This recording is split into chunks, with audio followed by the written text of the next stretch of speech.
다 같이 묵도하심으로 수요 예배를 하나님께 드리겠습니다.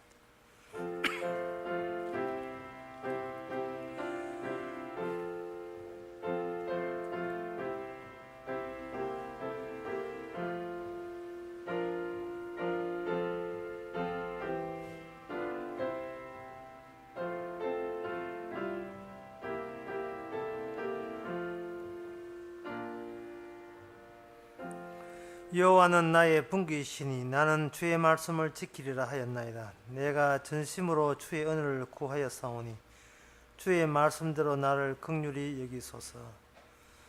하나님, 저희들은 주님만 의지하고 기대하기를 원합니다. 세상 사람들에게 의지하다가는 주님과 멀어진다는 사실을 한시도 잊지 않게 하여 주옵소서. 예수님 이름으로 기도합나이다. 아멘. 찬송가 506장 합시다.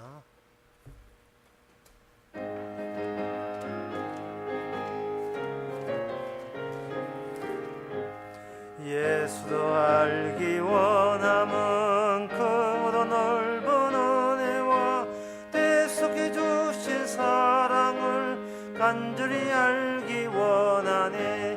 내 평생의 소원, 내 평생의 소원, 대속해 주신 사랑을 간절히 알기 원하네. 성령에서 성되셔서 진리를 가르치시고 거룩한 뜻을 깨달아 예수를 알게 하소서. 내 평생의 소원, 내 평생의 소원, 대속해 주신 사랑을 간절히 알기 원하네. 성령의 감화 받아서 하나님 말씀 배우니 그 말씀 한 절 한 절이 내 맘에 교훈되도다. 내 평생의 소원, 내 평생의 소원, 대속해 주신 사랑을 간절히 알기 원하네. 예수가 계신 보좌는 영광에 둘러 있도다. 평화의 왕이 오시니 그 나라 왕성하도다. 내 평생의 소원, 내 평생의 소원, 대속해 주신 사랑을 간절히 알기 원하네. 이 시간 우리 한마음으로 기도합시다. 우리 인생의 실패 속에서 비로소 진짜 성공이 보입니다. 자기 자신에 대해서 실패자, 자기 자신에 대해서 부인되는 경우에만 우리가 세상이 주는 성공이 아니라 하나님이 주시는 성공이 그래서 보입니다. 따라서 실패에 대해서 걱정하거나 두려워하지 말고 그것도 하나님의 진짜 성공을 보기 위한 뜻인 것을 받아들일 수 있도록 다 같이 기도합시다.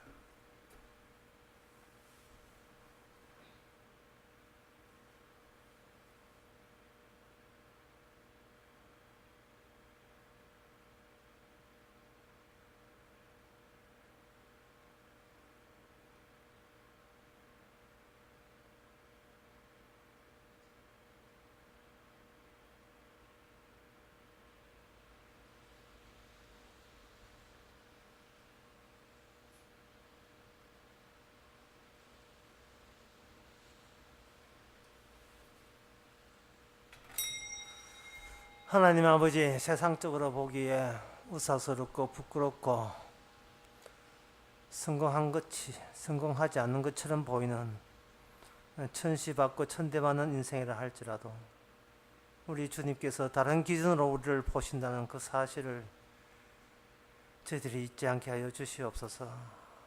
세상적인 모든 기대가 무너질 때 바로 그 현장이 같이 고생하신 주님의 참모습이 보이는 하나님이 주신 기회인 것을 저희들이 잊지 말게 하옵소서.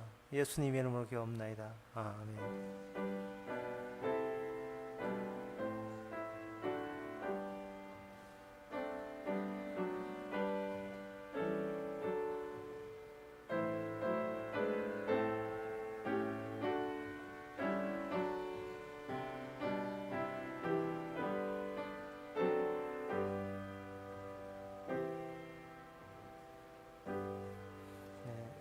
이 시간 광고 시간입니다. 앞서는 하나님의 말씀 에스겔 22장 1절에서 5절까지입니다. 구약 성경 1183페이지입니다.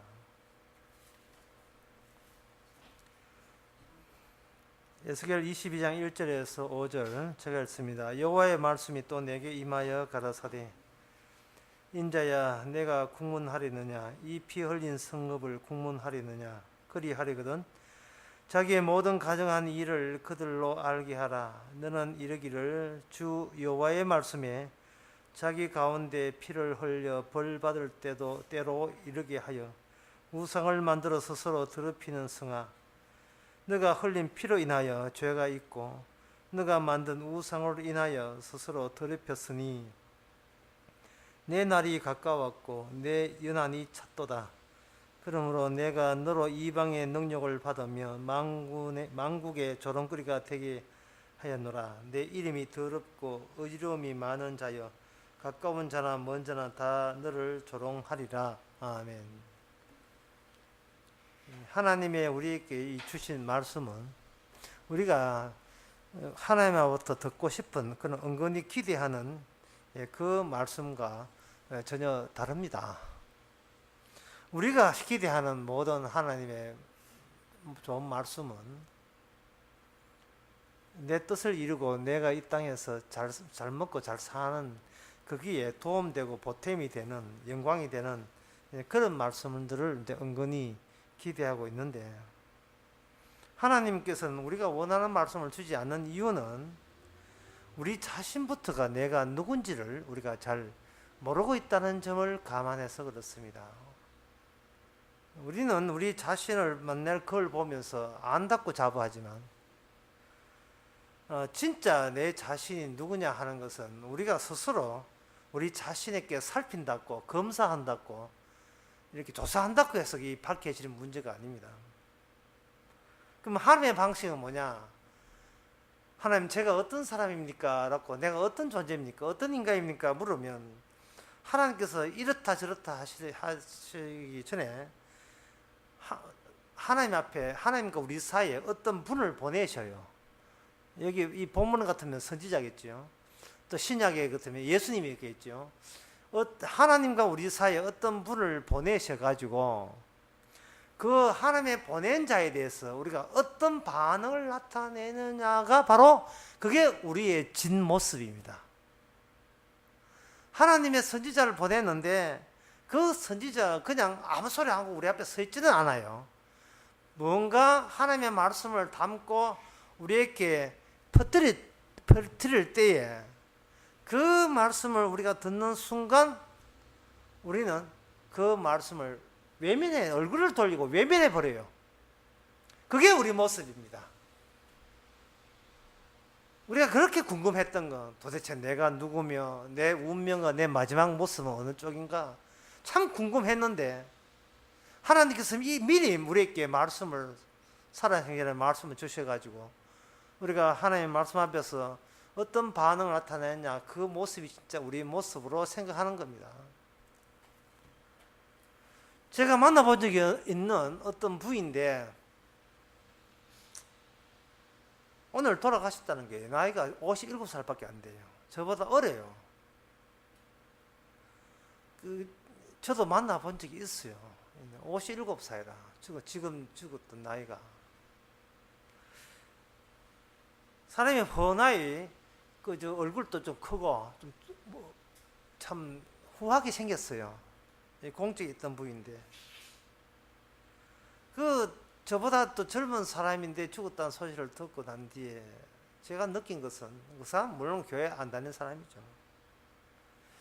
어차피 인생이 저렇게 사라질 건데 죽는다는 게 숨 거두는 것이 아니고 지금까지 자기가 살아왔던 모든 긴 인생이 한순간에 없어져 버리는 순간이거든요.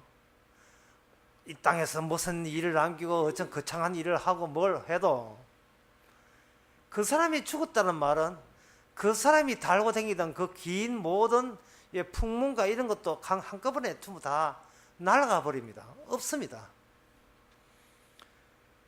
어떤 사람이 죽었다는 것은 별로 충격적이 아닌데 그 사람이 사라졌다는 것이 더 충격적이에요.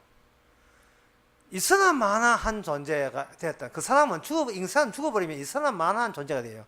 그게 있어도 없는 존재가 되는 겁니다.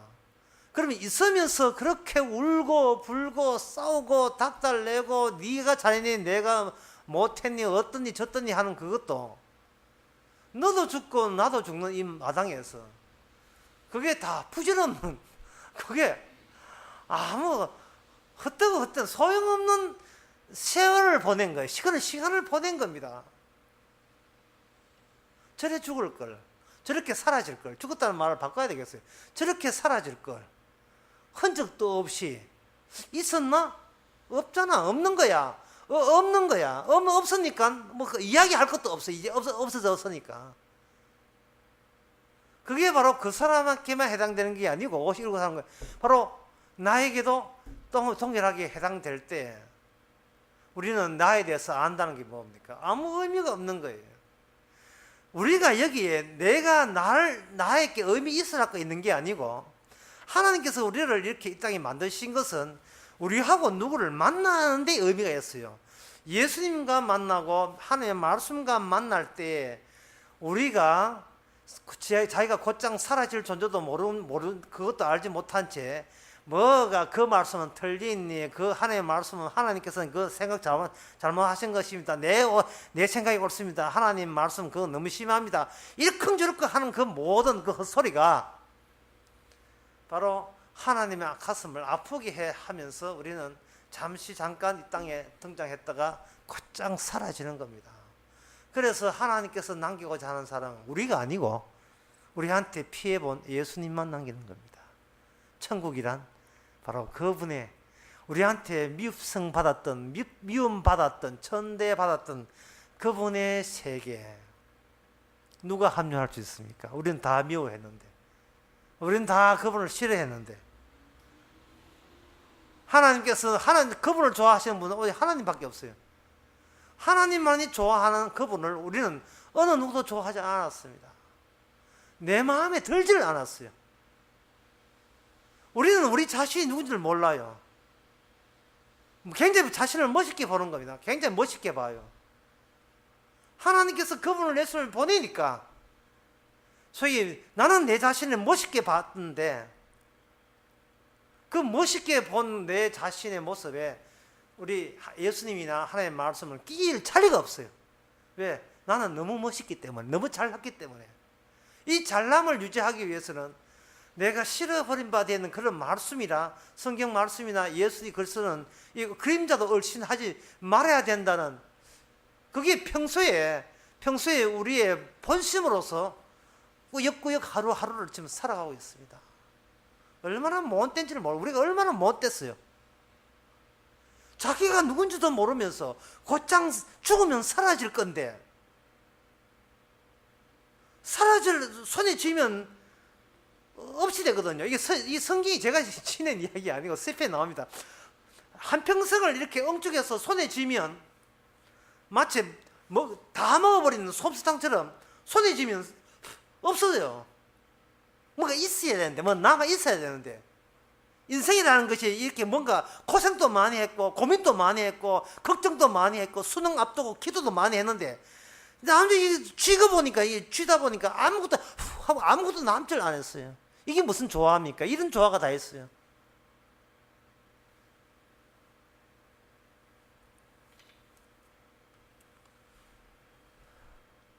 하나님께서 오늘 본문 말씀을 이야기하는 것은 이 말씀의 내용이 무엇입니까? 라고 묻는 사람만 있다면 저는 굉장히 고맙겠습니다. 이런 말씀을 주시면 이 무슨 내용입니까? 묻는 사람도 거의 없어요.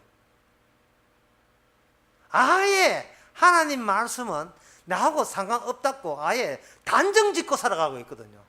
곧 사라집니다. 곧 죽으면서. 하하하 웃지만 그 웃음이 마지막 웃음이 된다는 것은 될 줄을 누가 알겠어요? 그게 지가 웃는 게 마지막 웃음이고 결국 웃음만 남기고 그 웃는 사람은 없어져 버릴 그런 경우를 주께서 항상 하시거든요. 사람이 죽고 사는 것은 성경에 나와 있듯이 말씀에 입각해서 죽고 사는 겁니다. 지가 살고 싶었다고 해서 더 사는 것도 아니고, 지가 뭐 그만 죽을란다 해서 죽는 것도 아니고, 그 주관은 말씀이 쥐고 있지 당사자 내가 쥐고 있는 게 아니거든요. 그게 나는 내 운명에 대해서 항상 이렇게 손쓸 수 없는 배제된 상태에 놓여 있습니다. 그렇다면 우리가 다시 한번 정신 바짝 차려가지고, 그렇다면 목사님 오늘 본문 이사야 에스겔 22장 이 말씀은 무슨 말씀입니까? 이제 진지하게 우리가 이 말씀을 들여다볼 차례가 됐어요. 결국 우리는 이 말씀을 듣기 싫다고 외면할 수 없는 입장인 겁니다. 왜냐하면 우리는 이 말씀을 듣기 위해서 태어났기 때문에 이거 외면할 권리가 없어요. 그렇다면 우리는 구차없이 이 말씀이 무엇입니까? 라고 물어야 되고, 그 답변은 이렇습니다. 네가 생각하는 현실은 현실이 아니고 이 말씀이 바로 현실이다. 현실이라 하는 것은요, 내가 만드는 것이 아니고 주께서 말씀을 가지고 우리에게 택배 붙이듯이 줘야 되는 겁니다. 줘야 그게 현실입니다. 제가 오늘 아침에 뉴스를 보는데 좀 아주 당사자는 참 심각하겠지만 보는 사람 좀 재미나는 뉴스가 있었어요. 뭐냐 하면은 어떤 여자분이 화장실에 갔는데 화장실 자물쇠 문고리가 고장 났어요. 5일 동안 같이 있었습니다. 5일 동안 같이 있어가지고 아사 직전에 굶어지기 직전에 구출됐답니다. 그 안에 있을 때 얼마나 황당하겠습니까? 아무리 감추고 문 뜯어도 열어줄 사람 없어요. 그것도 5일 동안. 월화수목금입니다. 5일 동안 화장실에 갇혔어요. 그동안 화장실 한 사람도 없었더만. 그 사람은 마치 5일째 문을 누가 열어서 문을 열고 나왔는데, 지금 세상은요, 그 사람은 화장실에 들어가기 전에 다른 현실이 있다는 걸 알고 화장실에 들어가가지고 화장실이라는 현실을 맛보고 다시 나오는데 실패했거든요. 그러니까 그 사람이 문 열어두세요 할 때는 이미 이 현실 말고 다른 현실이 따로 있다고 생각해가지고 문 열어달라고 했는데 이제 5일 만에 구출된 겁니다. 그런데 지금 이 세상은요, 다른 현실이 없다고 생각해요. 다른 현실이 없다고 생각하기 때문에 진짜로 구원받을 사람 같으면 문 열어주세요 하고 두드릴 수 있는 사람만이 구원받아요. 왜냐하면 이 세상 말고 다른 세계가 있다는 것을 감 잡은 사람만 제발 문 열어주세요. 제가 지금 50년 60년 같이 있습니다. 빨리 문 열어주세요 라고 외칠 건데, 지금 대부분의 사람들은 이 눈에 보이는 게 이게 뭐 살다 죽으면 그만이지 해가지고 살려주세요, 구원해주세요, 구출해주세요, 못 살겠습니다, 건져주세요, 예수 그리스도요 라는 말을 할 이유도 없고 할 필요도 없이 그렇게 됐습니다. 그러니까 이 성경 이 말씀은 우리 화장실 안에 현실이 아니고 화장실 밖의 현실이 우리 보고 거기서 살래 죽을래 하는 소리로 이 말씀을 주시는 겁니다.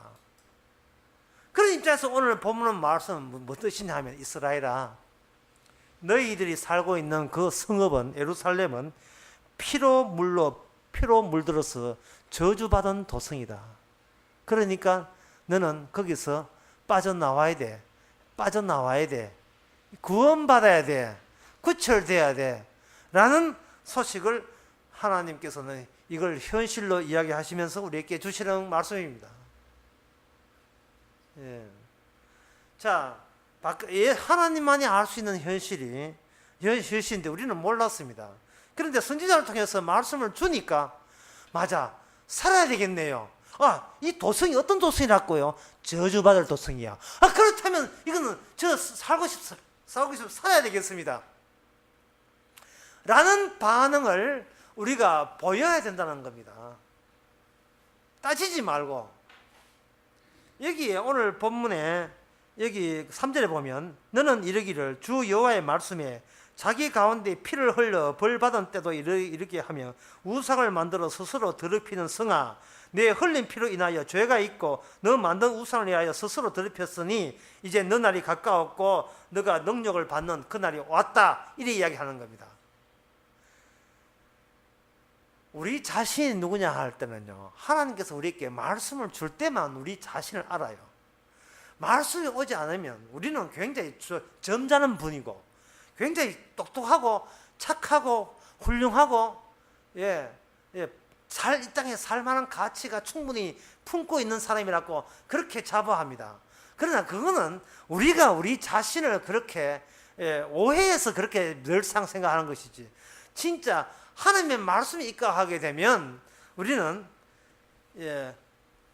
하나님 말씀에 저주받아야 될 그런 도성에서 같이 덩덕쿵 춤이나 추면서 그 웃어가며 살아왔던 그런 한평생입니다. 자, 우리 자신에 대해서 이제 알았으니까 이제는 구원하는 방식을 알아야 되겠죠. 자, 그렇다면 여기서 말씀에 입각해서 우리가 저주받은 도성이라면 이걸 어떻게 구원하느냐 하는 문제입니다. 그 구원하는 문제를 제가 말씀드리기 위해서 3절을 다시 읽어보겠습니다. 너는 이르기를 주 여호와의 말씀에 자기 가운데 피를 흘려 벌 받을 때 이르게 하여, 이래 했어요. 피를 흘렸다는 대목이 나옵니다. 예루살렘성, 이 예루살렘성이 우상을 성해서 피를 많이 흘렸다는 거예요. 이게 무슨 뜻이냐 하는 겁니다. 피를 흘렸다니.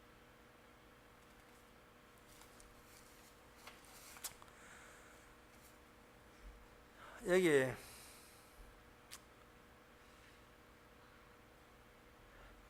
피를 흘렸다 하는 이 대목에서 이 선지자가 이 대목 이야기할 때 정말 이 그 당시에 구원받을 사람 같으면 피를 흘린 도성이라서 저주받는다고 딱 할 때 먼저 생각할 게 뭐냐 하면 그 앞서 주신 하나님의 율법이 있어요. 하나님의 언약이 있어요.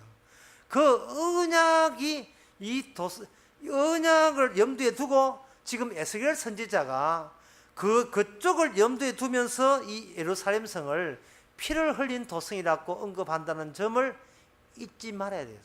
절대 이거는 이렇게 정돈돼야 돼요. 이게 지금 이방인이 아니고 유대인입니다. 차분하게 한번 다시 해봅시다. 우리가 지금 이스라엘 사람이고 유대인입니다. 우리는 이 이스라엘 나라 이전에, 이 역사 이전에 이미 하나님께서 말씀을 주셔가지고 이스라엘을 그동안 진행시켜 왔습니다. 그런데 지금 에스겔 22장에 와가지고 선지자하는 말이 이 피 흘린 도성이여, 허헉, 너희들은 이제 피 흘린 값을 하고 저주 받아야 돼. 허헉, 그러면 피를 흘린 도성이라, 피를 흘린 도성이라, 피를 흘린 자는 도성은 멸망되게 되어 있다. 그러면 후닥닥 앞에 주신 말씀을 찾아봐야 돼요. 왜냐하면 하나님께서 주신 이 말씀은 하나에 헛되지 않고 그대로 실현시켜 나가고 구현해 나가시거든요. 하나님께서 어떤 말씀을 주실 때 그 말씀은 다 앞서서 말씀 근거가 있다면, 근거가. 만약에 주님께서 찾아가서 야, 너 지옥 가 하면 저 지옥 가기 싫어요 라고 나오지 말고, 그래요? 지옥 가라고 한다면 지금 지옥 가는 그 기준 앞서서 주신 말씀이 있을 거다며 그 말씀으로 다시 달려가 봐야 돼요. 그러니까 야, 하나님의 기준은 중간에 포기하거나 취소하지 않고 그대로 말씀대로 진행시키는구나 라고 이거 우리가 눈치를 채야 됩니다. 그게 너 저주받는다 해서 그걸로 완전히 운명이 끝나는 것이 아니고 너 저주받아야 돼라는 그 말씀 자체가 지금 우리를 구원하려고 하는 지금 작업에 나선 거예요. 작업이 개시된 거예요. 그럴 때는 후닥닥 전해주신 말씀과 현재 예루살렘에 일어나는 일과 연관을 지어보게 되면 하나님은 모든 게 말씀대로 착착착착 진행되어 왔구나. 우리는 그동안 주의 말씀을 얼마나 무시하고 누가 선지자가 와고 해도 선지자 죽여버리고 이랬죠. 여기 에레미야 26장 23절에 보면 거기에 우리야라는 선지자가 있었는데 우리야라는 선지자가 그 임금한테 바른 소리 했다가 임금이 임금이 그 화가 나가지고 죽인다 하니까 애굽으로 도망가다. 애굽으로 도망가니까 애굽에 도망간 그 자를 잡아가지고 죽여버렸어요.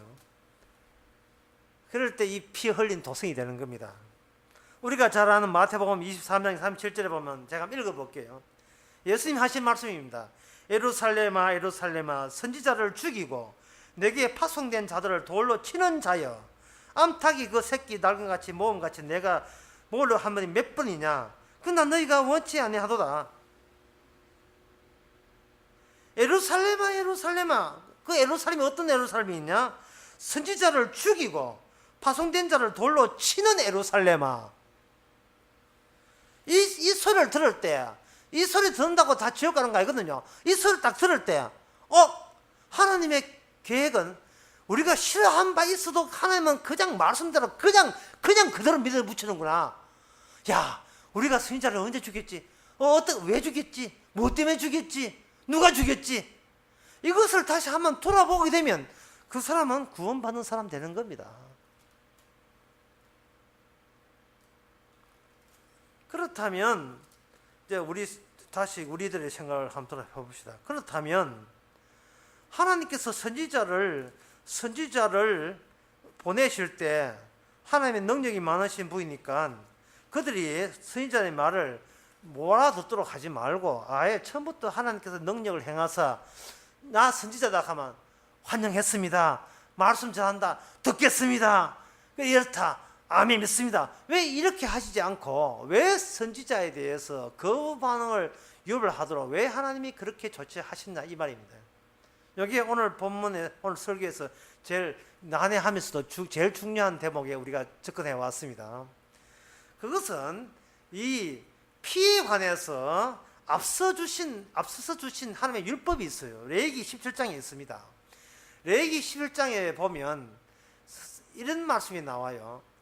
그 사람은 고기 없이 못 사니까 고기를 먹을 때 도살을 할 때 어디서 도살을 아무데나 양이나 소 엽서를 잡지 말고 먼저 회막문에 들어와서 하나님의 장막 앞에서 피를 그 양이나 염소를 잡아라고 한 거예요. 왜? 이 거룩한 땅에는 하나님이 다루시는 피가 아니면 어떤 피도 흘려서는 안 되는 거룩한 땅이기 때문에 그렇습니다. 하나님께서 이 이스라엘이 있는 곳, 이 가나안 땅을 약속의 땅으로 만들 때는 그 피 관리를 직접 하나님이 하십니다. 피 관리를. 왜냐하면 레위기 17장에 12절에 보면 피는 곧 생명이기 때문에 거룩한 땅에만 생명을 주시는데 그 거룩한 땅에 주시는 그 생명은 피에 있습니다. 그런데 그 피는 인간이 다룰 수 있는 피가 아니기 때문에 거룩한 공간이 되는 겁니다. 우리 일상적으로 하루 직장 나가고 그냥 농사 짓고 사업하고 그리고 뭐 여러 가지 주부들 가정일 하고 이런 사람들에게는 도저히 들을 수 없는, 도저히 날 수 없는 그런 생각을 하나님께서는 하신 거예요. 착하게 살면 구원받는다. 아닙니다. 바르게 살면 구원받는다. 아닙니다. 하나님이 직접 다루시는 피로 인하여 구원받습니다. 바다에 가서 고기 잡는 어부가 오늘 또 고기 잡았으니까 이거 팔아서 돈 벌여서 살아야지. 그게 사는 게 아니에요. 고기 잡는 어부도 피 없이는, 그것도 자기가 만든 피가 아니고 주님이 만들어 주신 그 피 없이는 그 어부도, 먼 나라 원앙에서 하는 그 어부도 구원 못 받습니다. 그런데 농부들 사업하는 사람들은 그 생각 안 합니다. 왜냐하면 그들은 자기 나름대로의 현실을 생각하기 때문에 그렇습니다. 그 자기 나름대로의 현실은 뭐냐면 나는 살아야 돼. 나는 건전해. 나는 훌륭해. 난 착실해. 나는 반듯해. 나는 착해. 자기 자신이 누군지를 몰라요. 자기 자신이 괜찮은 존재인 줄 알고 있습니다. 그러니까 에스겔 22장, 레위기 17장 전혀 안 듣습니다. 마태복음 23장에 있는 예수님 말씀도 안 듣습니다. 예루살렘아 선지자를 돌려쳤다. 그 말도 안 듣습니다. 자기 사는 거하고 관계 없다고 생각합니다. 그냥 가까이 가서 수능 시험 앞두고 기도하면 된다고 생각하는 거예요. 자식 위해서 정성 바치면 된다고 생각하는 겁니다. 그거는 본인이 누군지도 모르고 현실이 누군지도 모르기 때문에 그런 행동하는 거예요. 이게 어디 뭐 가빠이 보는 비는 어디 절에 다니는 사람만 국한됩니까? 오늘날 교회 다니는 마찬가지잖아요. 자기 장사 잘 되고 사업 잘 되기 위해서 교회 오고, 그거는 본인이 누군지를 몰라서 그래요. 우리가 누구냐 하면 오늘 본문 에스겔이 이해해서 피 흘린 자입니다. 이 저주받은 도성에서 받아야 될 일들을 매일같이 반복하며 살아가는 우리의 모습입니다. 그런데 하나님께서는, 영생과 하나님의 거룩은 하나님만이 직접 다루는 피가 곧 생명입니다. 그래서 이스라엘 백성들 하여금 양의 가축을 도살할 때는 회막문 앞에서, 이 회막문이 뭐냐, 하나님과 인간이 만나는 장소로서, 하나님이 만남의 장소로서 정해진 거예요. 그 앞에서 잡습니다. 그래서 그 앞에 잡을 때만 하나님께서는 그 땅을 더럽히지 않은 걸로 쳐줘요. 그리고 난 뒤에 그 피를 이제 잡아 먹고, 그 다음에 진짜 우리를 영생을 주는 피는 이제는 회막문 안에 있는, 요새는 뭐 성전이죠. 그 당시 나중에 다윗 때는 성전에서 제사 지낼 때에 흠없는 양, 희생의 양의 피가 바로 우리의 죄를 용서하게 되어 있습니다. 이제 마지막으로 우리가 알아야 될 것은 딱 한 가지 남았어요. 뭐냐 하면은, 그 성전에서 직접 하나님이 다루시는 그 희생의 피를 성전이 깨지면서 그것을 사회적으로 확대시켜 버립니다.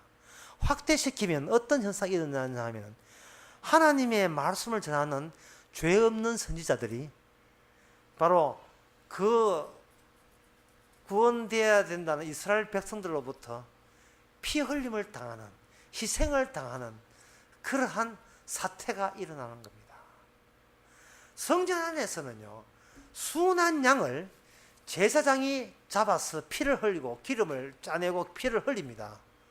그렇게 해서 성전에 일어난 그것이 주변에 있는 사람들에게 죄 용서가 되거든요.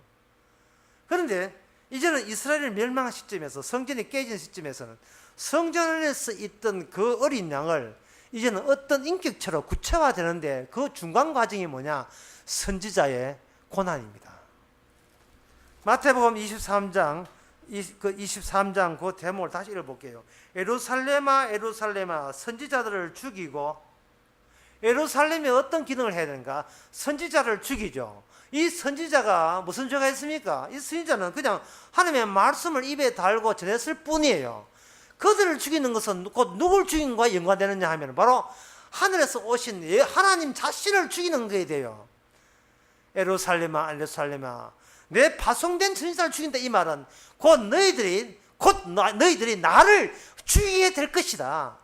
그렇다면 어린 양, 흠없는 어린 양, 죄 없는 어린 양을 죽여서 그 죽음에 의해서 그 피로 말미암아 영생을 얻는 그 작업이 이제는 성전이라는 경기를 벗어나서 확대되는, 성전의 확대라는 개념으로서 이제는 새로운 이스라엘을 구성하는 그 시점에 문턱에 지금 에스겔 선지자가 서 있습니다.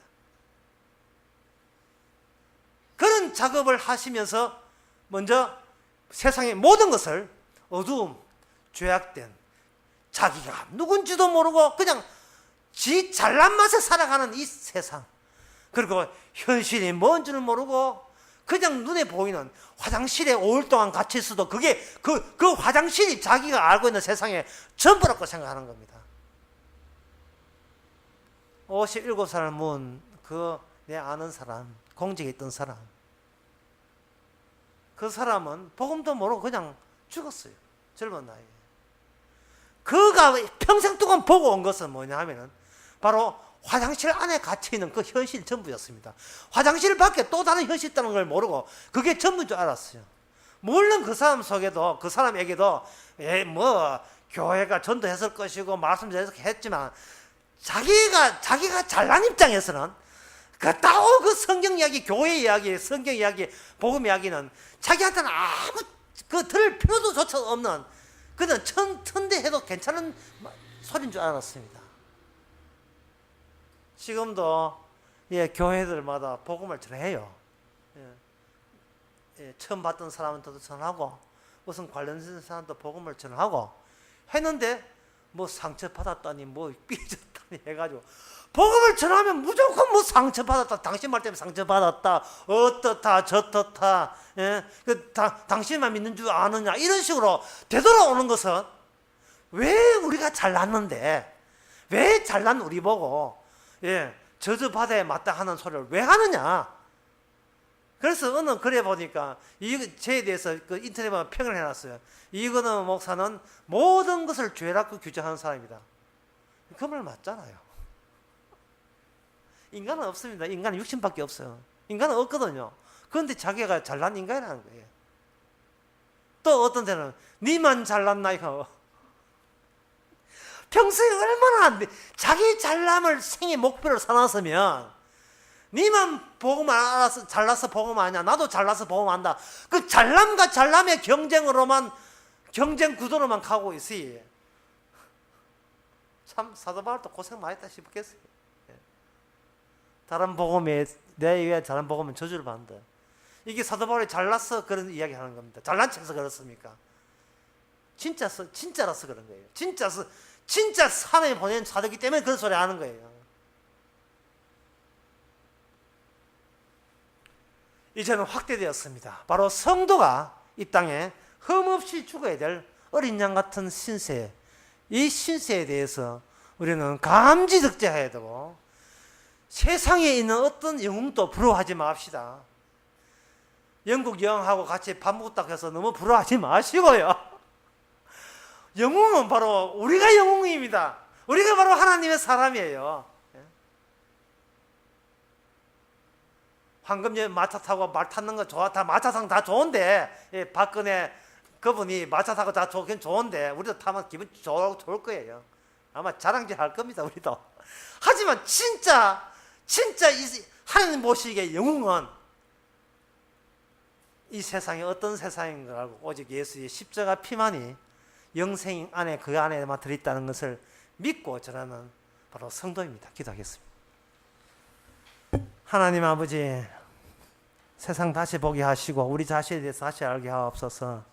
외롭기도 하고 정말 알아준 사람 없고 밉상만 받는 그런 길이지만 바로 그 길이 바로 영생 통하는 유일한 길인 것을 오히려 감지득지하게 하옵소서. 예수님의 이름으로 기도합나이다. 아멘. 찬송가 378장 합시다.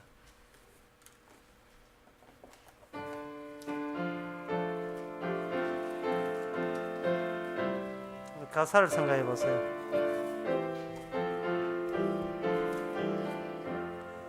이전에 주님을 내가 몰라 영광의 주님을 비방했다. 질극한 그 은혜 내게 넘쳐 날 불러주시니 고마워라. 나 받은 달란트 얼마른가 나 힘써 그것을 남기어서 갑절로 주님께 바치오면 충성된 종이라 상 주시리. 천하고 무능한 나에게도 귀중한 직분을 맡기셨다. 그 은혜 고맙고 고마워라. 이 생명 바쳐서 충성하리. 내 하는 일들이 하도 적어 큰 열매 눈앞에 안 배여도 주님께 죽도록 충성하면 생명의 면류관 얻으리라. 기도합시다.